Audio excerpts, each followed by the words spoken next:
All right, shalom, shalom.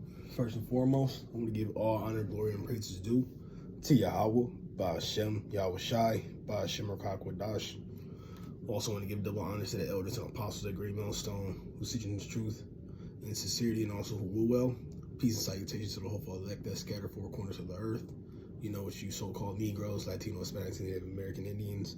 You know, the true Israelites and the part of the nation of Israel, the elect nation that the Lord is dealing with, and no other nation. All right.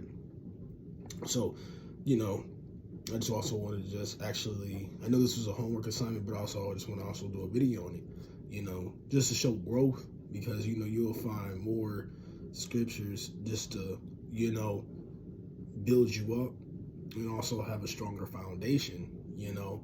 So we're going to get into, you know, Solomon was, you know, Yahawashi, you know, in his past life.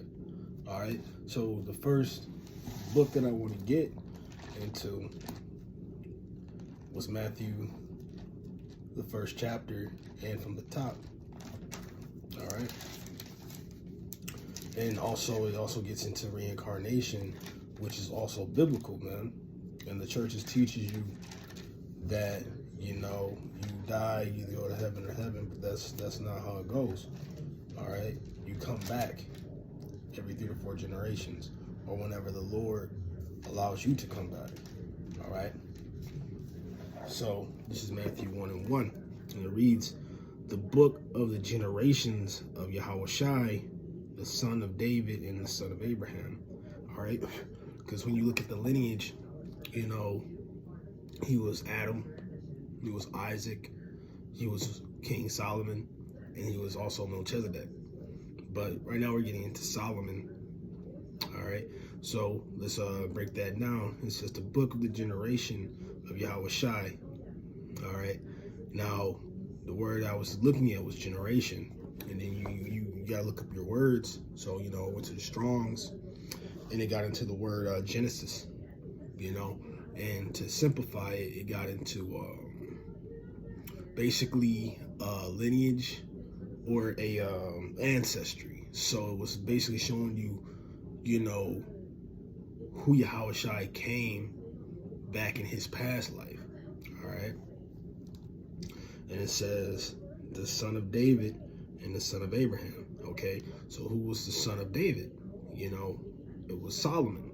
Who was the son of Abraham? It was Isaac. And then you'll see, you know, some symbolisms, and, you know, also get into precepts that let you know, okay, so Yahawashi was this man in this past life. And then that also defeats the purpose for those scoffing Christians or atheists, whatever you want to call it. They always want to use that as a rebuttal, like if Yahawashi was so perfect, why did he have to die?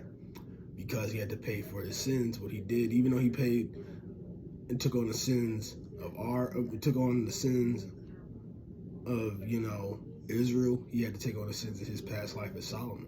Because as Solomon got of age, you know, he got into fornication, which is idolatry, believing into these other gods. And that's where you got the split also, you know, that splitting of the southern and northern kingdom. All right.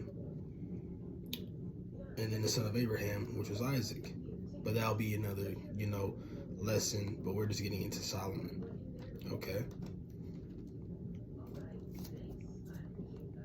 And then, like I said, when you look at Solomon, you know, when he was reigning, when he was ruling, they had 40 years of peace.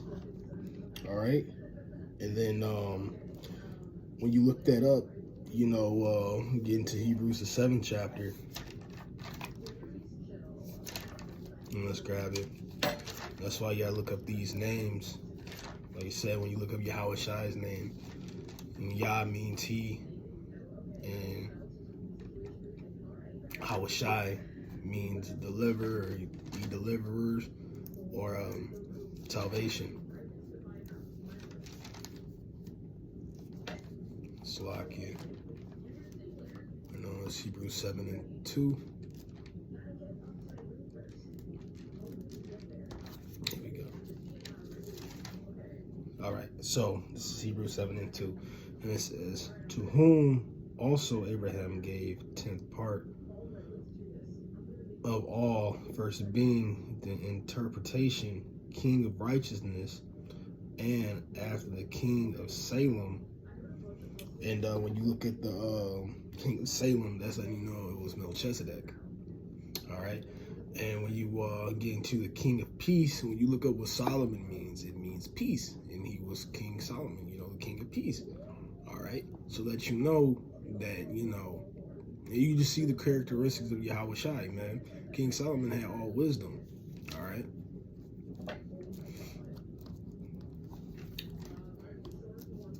And then just a precept just to follow that back up, you can get into Revelations, the 22nd chapter.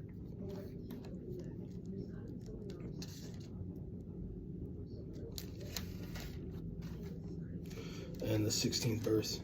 And it reads, I, Yahawashi, have sent my angels to testify unto you these things in the churches. All right. And it says, I am the root and the offspring of David and the brightness and the morning star. Now, like we said, he says, I'm the root. And, when you look at it, it's the beginning. A tree has a real strong foundation. And, you always say, like, I'm not trying to like misuse words, but Yahawashi is a very strong foundation. His name is great, but as you look at the characteristics of a tree, a tree gives forth fruit as well. So it says, I am the root and the offspring of David. So that lets you know, who is that offspring. And Yahawashi is confirming I was the offspring of David. And David's offspring was Solomon. And then when you get into offspring, it's talking about, you look that word up, it's getting into,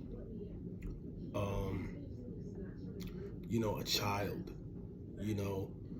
basically coming from the loins of a man. And the word Melchizedek not Melchizedek, but Solomon came from was David. So if you link these scriptures up, you will actually understand also the heritage of where Yahawashi came from. But I didn't want to make this lesson too long. It was just more scriptures and precepts that I can, add to build up. But Lord willing, I hope this video was edifying. I'm going to close out. I'm going to first give all honor, glory, and praise due to Yahweh, Ba'ashem, Yahawashi, Ba'ashem Rakakwadash. Also want to give double honors to the elders and apostles of that great middle soul, teaching truth and sincerity, and who rule well. Peace and salutation to the hopeful elect. I'm going to close out, say shalom, and on to the next lesson.